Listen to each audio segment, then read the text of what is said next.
En este sentido, vamos a hablar hoy sobre el aparato respiratorio. ¿Qué pasa con el aparato respiratorio cuando se envejece?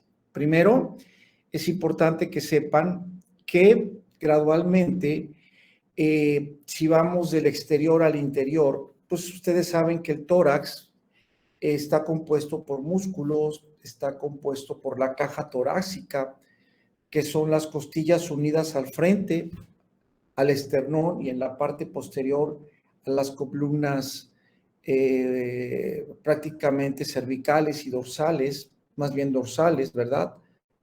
Dorsales y torácicas, las cuales son las que constituyen la estructura o el escudo que protege evidentemente al mediastino y protege a los campos pulmonares.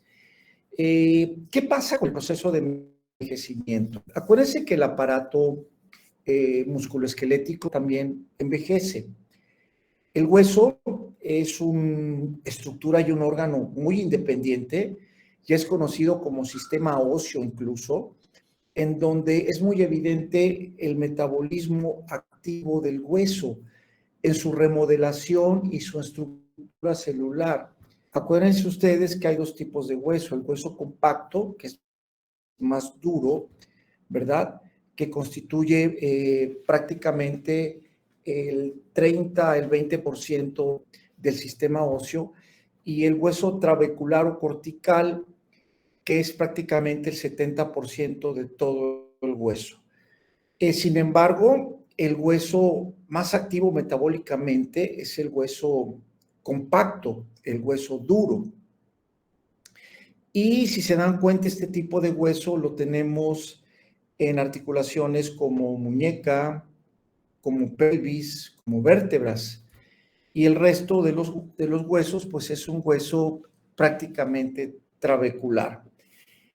El sistema óseo es un sistema vivo en el cual siempre hay la actividad osteoclástica que va destruyendo o carcomiendo esas microfracturas óseas que se dan por uso y por proceso de envejecimiento, prácticamente al detectar prácticamente los osteoclastos, que ya hay un deterioro, una microfisura o fracturas, estoy hablando celularmente, empieza a atacarla y a destruirla para que posteriormente lleguen los osteoblastos y estos empiecen a hacer el proceso de remodelación, obviamente agarrando nutrientes inertes en la sangre y en el sistema óseo, prácticamente como sería la hidroxiapatita, que es el componente de fósforo, ¿verdad? Y calcio. Y así como se destruye, se construye, de tal forma que hay un equilibrio. Pero en el proceso de envejecimiento empieza a haber diferencias en el cual los osteoclastos siguen chambeando, siguen destruyendo, los albañiles siguen destruyendo esas paredes con grietas, pero ya los albañiles que construyen ya es con menor eficiencia y menor rapidez. Entonces se empieza a ver una brecha en la calidad del hueso. No estoy hablando de osteoporosis, estoy hablando de cierto grado de osteopenia en el hueso viejo. Y eso pasa en las costillas, eso pasa en el esternón, eso pasa en los cuerpos vertebrales, que los cuales esos huesos compactos, esos huesos corticales, prácticamente son huesos que ya no están al 100, pero sin embargo funcionan y funcionan como la estructura ósea. O sea, evidentemente un viejo en razones fisiológicas pues no va a tener fracturas espontáneas, porque el hueso, aunque es viejo, pues es un hueso todavía fuerte. Pero sí un abuelo o abuela que tenga osteoporosis, que es una enfermedad, más no es consecuencia del envejecimiento, sí va a tener fracturas espontáneas, quizá las fracturas de cuerpos vertebrales en donde aparece la jiba o la joroba en el viejo, y esas son fracturas de vértebra espontáneas por deformación de los cuerpos vertebrales por osteoporosis. Afortunadamente, el 92% de estas fracturas de vértebras son asintomáticas porque no pinzan afortunadamente la médula espinal y no producen la radiculopatía. Entonces, cuando ustedes vean un viejo con jiba o con joroba, Pues es porque seguramente ya tiene varias fracturas vertebrales por deformación, por osteoporosis, no por viejo.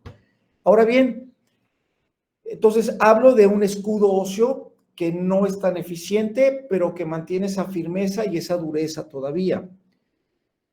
¿Qué pasa con los músculos intercostales? Los músculos intercostales, esas fibras musculares empiezan a no ser 100% músculo y empiezan a tener infiltración grasa y filtración de sustancias de desecho que antes no había y hacen que esos músculos, aunque son eficientes, ya no son tan puros en la mezcla histológica de células musculares.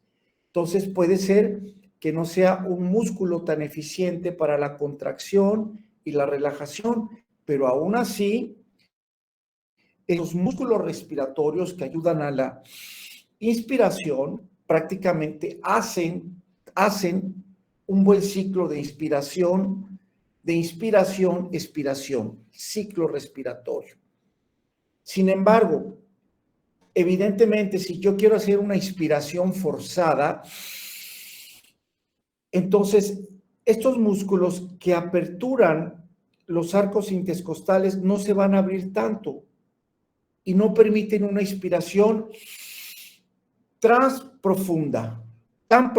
Por eso hay cierta limitación en la capacidad pulmonar total, pero eso lo vamos a ver más adelante. Pero aún así, el abuelo inspira y expira sin problemas, aunque sean músculos respiratorios viejos. Ahora bien, estoy hablando de situación fisiológica. Acuérdense que el principal músculo inspiratorio para inspirar aire es el diafragma, y ese en un contexto, pues el abuelo lo tiene bien, un poco calcificado, pero permite movimientos de diafragma para la inspiración y los rectos abdominales lo jalan para la expiración.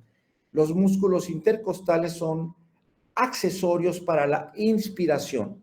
Ustedes lo saben mejor que yo, dominan mejor la anatomía, es más reciente en ustedes que en mí prácticamente ese tema. A lo que quiero llegar es que prácticamente la mecánica torácica y muscular, esa caja torácica en el viejo, no causa una mayor limitación. Ajá. Ahora bien, ¿qué pasa adentro? Acuérdense que los campos pulmonares, prácticamente tenemos el izquierdo y el derecho, que está adherido a la caja torácica prácticamente por una tela que se llama la pleura. Esa tela recubre la superficie de ambos campos pulmonares. Esta tela está fijada prácticamente a lo que es la caja torácica y tiene líquido pleural de 50 a 80 SCR distribuido en dos capas parietales, ¿verdad? Y endotelial, y no permite que se pegue. Esa pequeña indicación lo adhiere. ¿Y cuál es la importancia de esta pleura? Maneja una presión negativa. ¿Qué quiere decir? Que cuando nosotros inspiramos, esta pleura jala ese parénquima pulmonar y hace que no se colapse. Es decir, es como la tela de un globo, se jala y el factor negativo, esa presión negativa, para que no haya colapso en la respiración. Acuérdense ustedes, el ciclo respiratorio se compone de inspiración y expiración.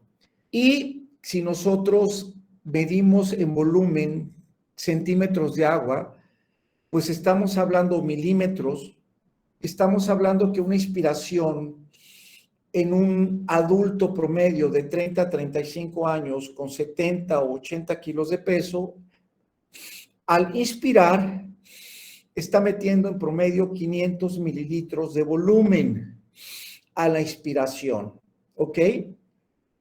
Esta inspiración del 100% de aire que inspiramos, solo el 21% es oxígeno, ¿ok? Quiere decir que de esa inspiración, de un 100%, solo el 21% es oxígeno. Y eso al inspirar se va por nariz, se va por faringe, laringe más bien, se va a tráquea, bronquio derecho, bronquio izquierdo, ramificaciones de segunda, tercera generación bronquial y luego se va a todo el tejido pulmonar que está compuesto de millones y millones de arbolitos alveolares o de racimos de uvas alveolares. Cuando inspiramos esos 500 mililitros en la primera inspiración, jóvenes, prácticamente 150 mililitros llegan a parénquima pulmonar para que el alveolo al millón por un factor tensioactivo para que no se colapse el alveolo, porque aparte está unido al capilar pulmonar. Es como una estación de gasolina en donde el aire entra al alveolo, el factor tensioactivo lo jala, y tú está en el capilar, suelta el CO2 y jala el oxígeno. Es decir, los alveolos son las gasolineras de los carros llamados eritrocitos, a donde descargan CO2 y cargan oxígeno. ¿Ok? Entonces, esto es importante porque así conceptualizamos la respiración en millones y millones y millones de alveolos. Mientras mejor tejido pulmonar tengamos y más sanos, mejor. Entonces, de los 500 mililitros inspirados, 150 se difunde a todos estos alveolos y 150 mililitros queda sin intercambiar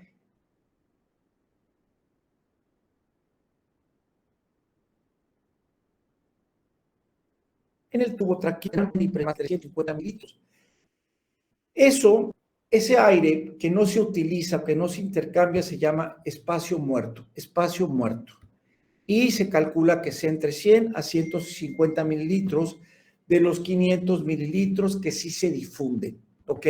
Entonces, eso está perfecto porque si nosotros tenemos pulmones sanos, aunque sean pulmones viejos, ¿qué cambios vamos a tener? Primero, la nariz, las vellosidades aumentan.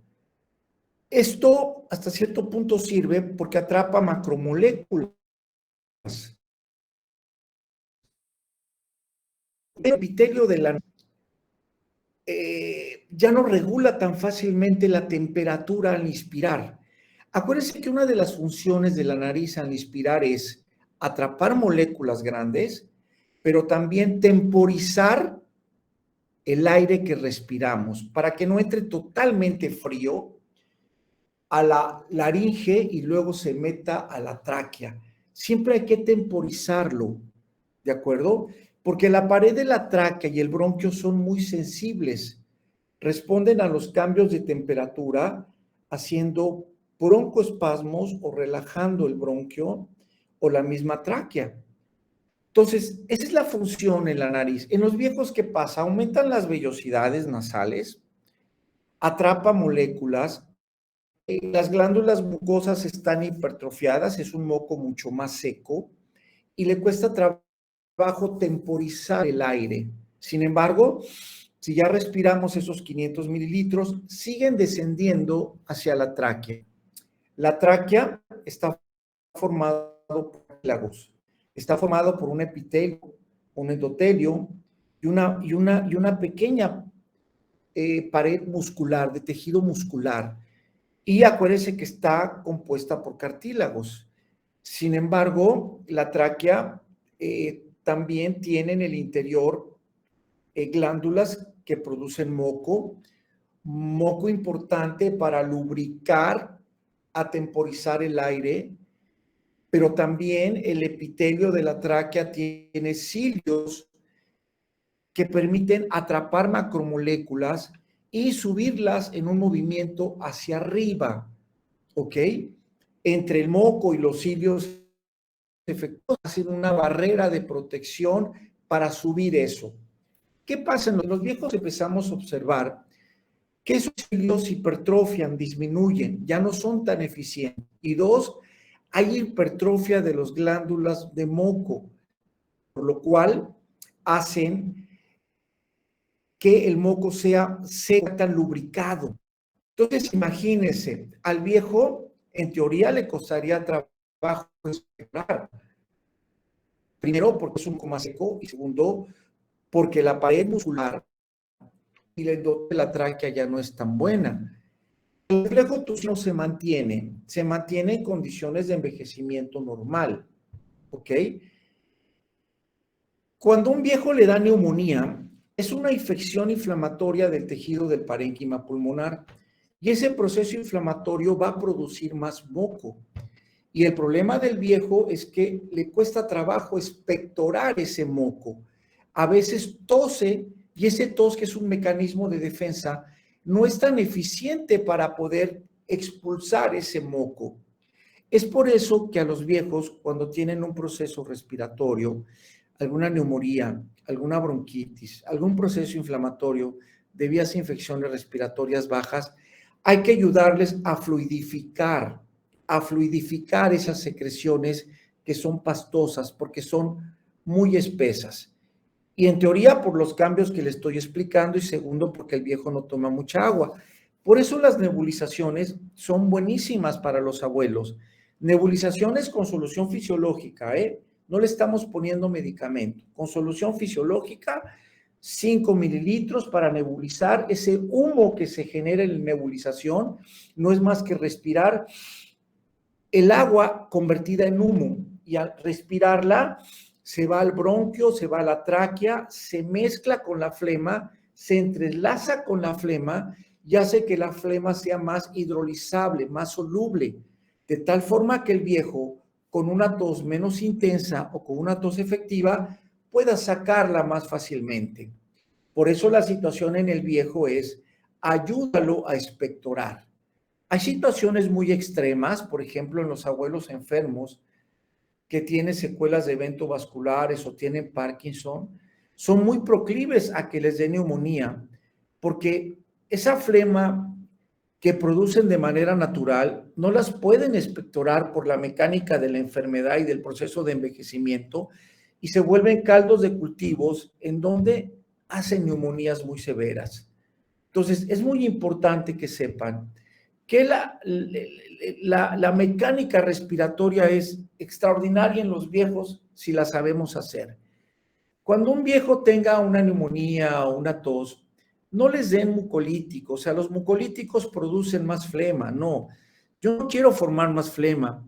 Yo lo que quiero es la que tenga esté hidrolizada, y por eso hay que nebulizarlo. O bien dar erdosteína, que es un jarabe, ¿verdad?, que contiene erdosteína, que esto hace que se hidrolicen también las flemas. Hay que tomar agua, la erdosteína y nebulizar. Bueno, pero yo estoy hablando de patología. Ahora bien, empieza a haber cambios en la estructura de la tráquea, que no son enfermedad, pero sí ya no la hacen una tráquea tan efectiva, tanto como una barrera de control, ¿verdad?, como de temporización de la inspiración del aire que respiramos. Y las paredes bronquiales, que tienen una masa de musculatura lisa, porque acuérdense que regulan, prácticamente lo que hacen es, se atrofian un poquito, ya no son tan eficientes y empiezan a disminuir en cuanto a su diámetro.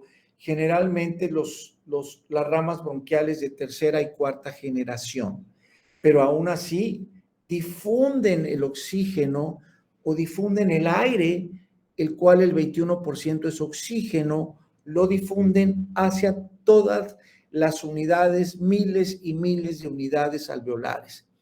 Estas unidades alveolares es como una uva, pero sin el relleno, en donde están compuestas de neumocitos, que son las células, neumocitos 2, que producen el factor tensioactivo para que no se cierre el alveolo, porque tiene que estar abierto para la difusión de la inspiración y la exhalación del CO2 y la inspiración del O2. Y aquí está el alveolo capilar.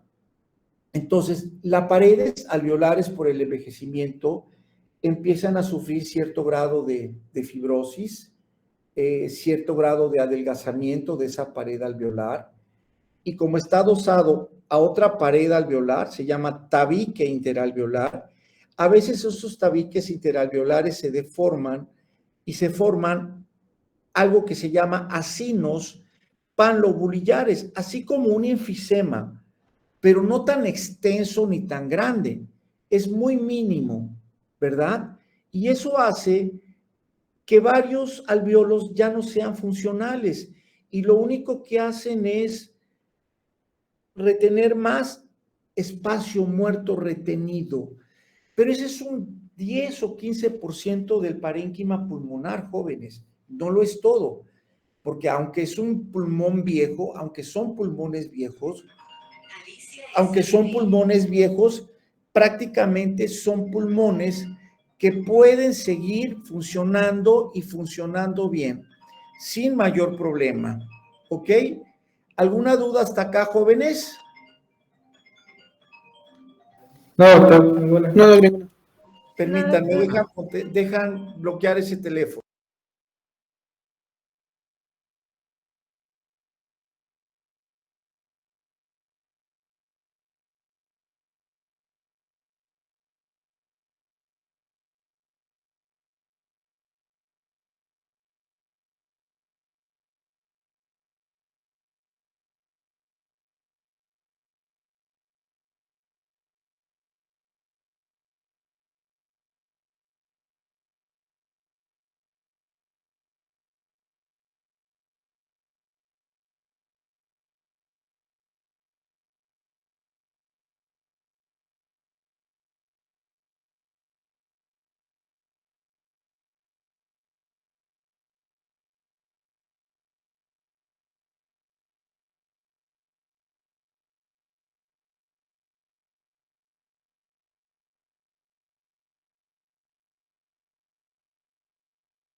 Perdón.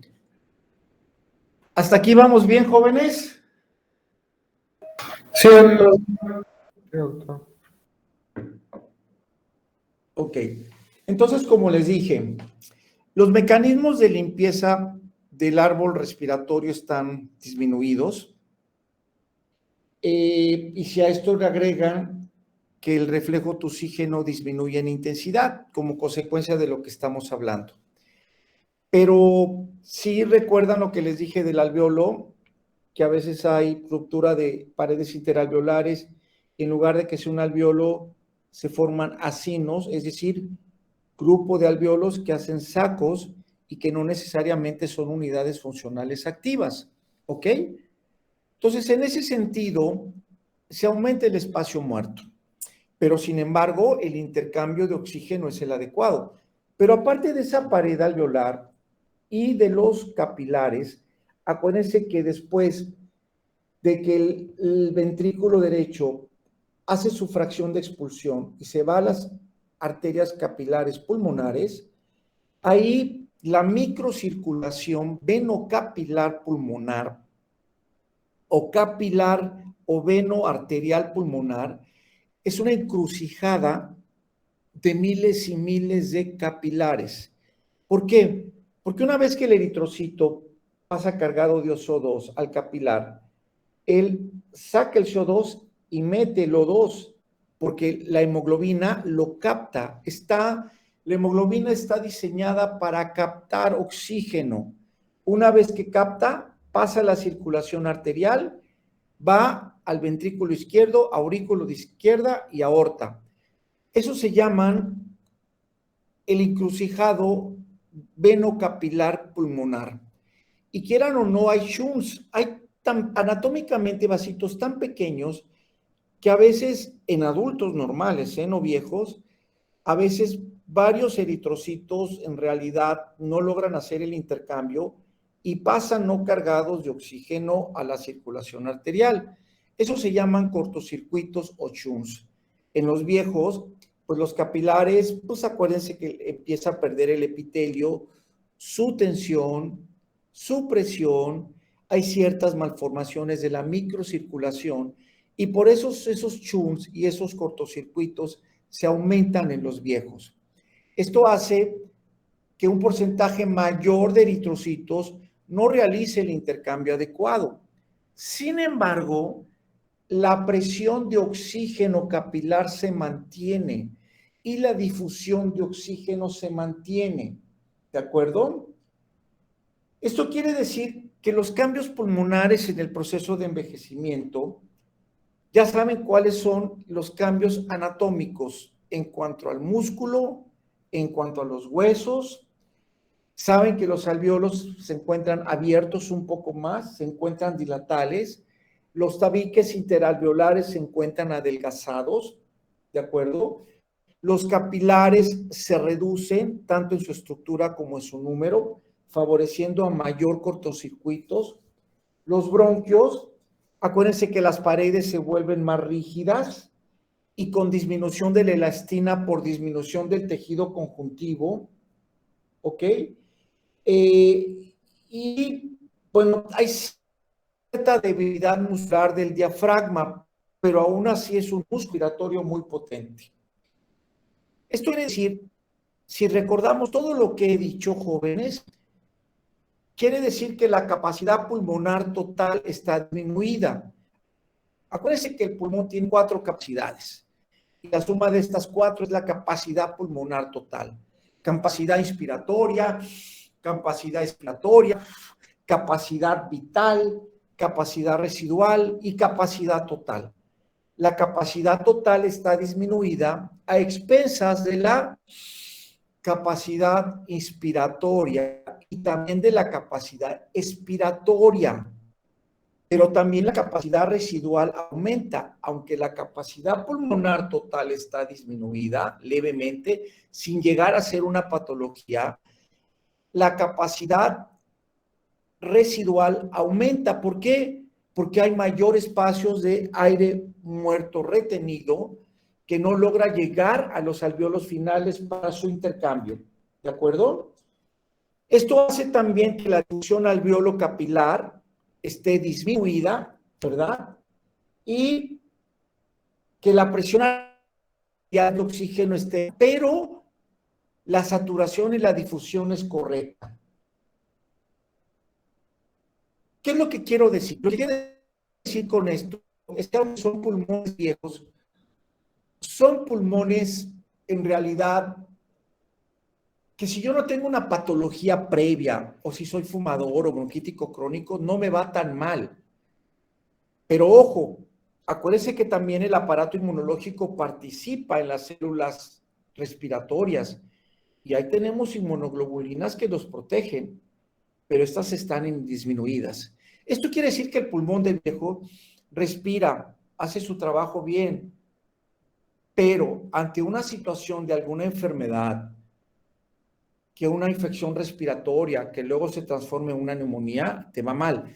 Por eso incluso le quiero recordar que en los viejos está descrito que hay que vacunarlos cada 5 años de la vacuna antineumocócica. Esto no evita que no les vaya a dar neumonía, les puede dar si se descuidan, pero al tener ya anticuerpos contra el neumococo, hacen que no se complique, que no pase de una neumonía en comunidad a una neumonía complicada que requiere hospitalización. La influenza, que es un virus, la influenza que es un virus que ya han logrado aislar 6, 7 cepas diferentes, especialmente por la situación geográfica, se le tiene que vacunar a los viejos cada año. ¿Por qué? Porque aunque no evita que le dé la influenza, pero sí evita que si les dé, no se complique y no terminen con neumonía y terminen hospitalizados y muertos. Por eso la asociación entre infección respiratoria alta y neumonía en los viejos es muy alta. Una de las 5 causas con que más frecuente, diagnósticos con lo que más frecuente se hospitalizan viejos son neumonías, señores, neumonías. Por eso hay que tomarle mucha importancia. Pienso así que algo va a pasar con el COVID. Una vez que se logre controlar y una vez que sepamos cuáles son las cepas regionales, muy seguramente el COVID va a terminar como la influenza, teniendo que presentar esquemas de vacunación anualmente para protegernos, no que no nos dé, sino protegernos que si nos da, no nos vayamos a complicar y tener problemas serios. ¿Preguntas, dudas hasta esto, jóvenes? Nada. ¿Sí quedó claro? ¿Algún comentario?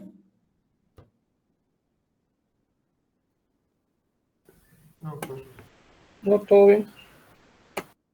Bueno, entonces, ¿qué pasaría con un abuelito que no sea hipertenso, no sea diabético, llega a los 72 años, le da una gripa y esa gripa luego se convierte en neumonía? Tenemos que identificarlo rápido, ¿verdad? Para que inmediatamente se controle, se hidrate, se ayude en la mecánica postural, a la fluidificación de secreciones, darle el antibiótico, ¿verdad? Un doble esquema, darle rehabilitación respiratoria para que el abuelo salga. Entonces, es muy importante poder detectar este proceso. Cuando veamos patologías y neumonías, se van a dar cuenta el por qué. Ok, aquí terminamos respiratorio. ¿Sale, jóvenes? Mañana vamos a ver nervioso central y digestivo. Nervioso central y digestivo. Entonces, ya vimos cardiovascular, renal, respiratorio. Mañana vamos a ver sistema nervioso central y aparato digestivo. ¿Alguna pregunta, algún comentario, jóvenes? No, doctor, ninguna. Bueno, entonces, que descansen, buenas noches, nos vemos mañana, jóvenes. Gracias, Doc. Hasta luego, doctor. Buenas tardes. Gracias, doctor.